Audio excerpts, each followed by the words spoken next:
একদিকে চলছে মাংস কাটা, ঠিক তার পেছনেই পড়ে থাকছে রক্ত বজ্র, যার কারণে সেখানে উপদ্রব বাড়ছে মাছি পোকার।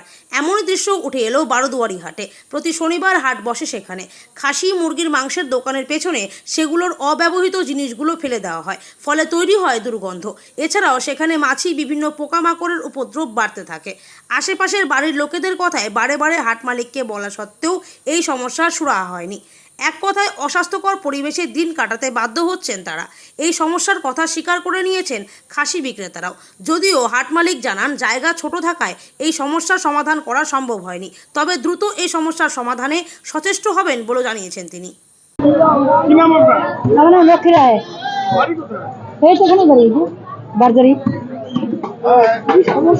এই যে আমাদের এখানে বন্ধ থাকতে পারি না, বড় বড় পোকা হয়ে যাচ্ছে, তারপরে লোক আসে থাকতে পারে না, একদম এইখানে পাকাগুলো চলে যাচ্ছে বাড়ির সামনে, খুব বন্ধ, দেখেন এখনই থাকা যাচ্ছে না।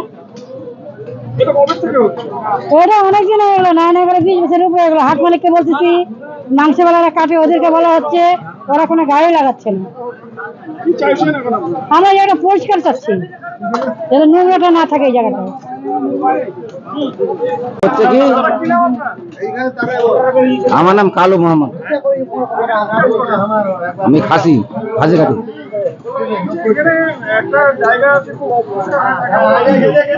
ঠিক আছে, আমার কথা হচ্ছে কি, জায়গার 8-9 জন খাসি কাটি। ব্যাপারটা হচ্ছে কি, জায়গাটা একটু ছোট হয়েছে। হাট মালিককে বলছি, কাকা আপনি কিছু আমি কিছু দিচ্ছি, জায়গাটা আমি পলস্তর করে নিব। ঠিক আছে, হাট মালিক যেটুকু মানে জায়গা পাচ্ছে ওটু বিক্রি করে দিয়ে দিচ্ছে। তা আমি এখন কি করবো বলো, এখানে আমার করার কিছু নাই। হ্যাঁ, যে একটু জায়গা ফাঁকা ওখানে দখল করে রাখছিলাম, হাট মালিক বুঝে ওর কুটুম আছে, আত্মীয় আছে, জায়গাটা ওকে দিয়ে দিচ্ছে। তা আমরা খাসিগুলা কোথায় কাটবো বলো? সুতরাং সরকার মালিক।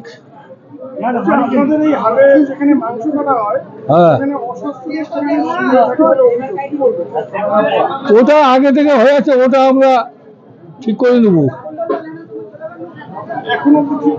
যেভাবে ভালো হবে সেভাবে ঠিক করে নেব।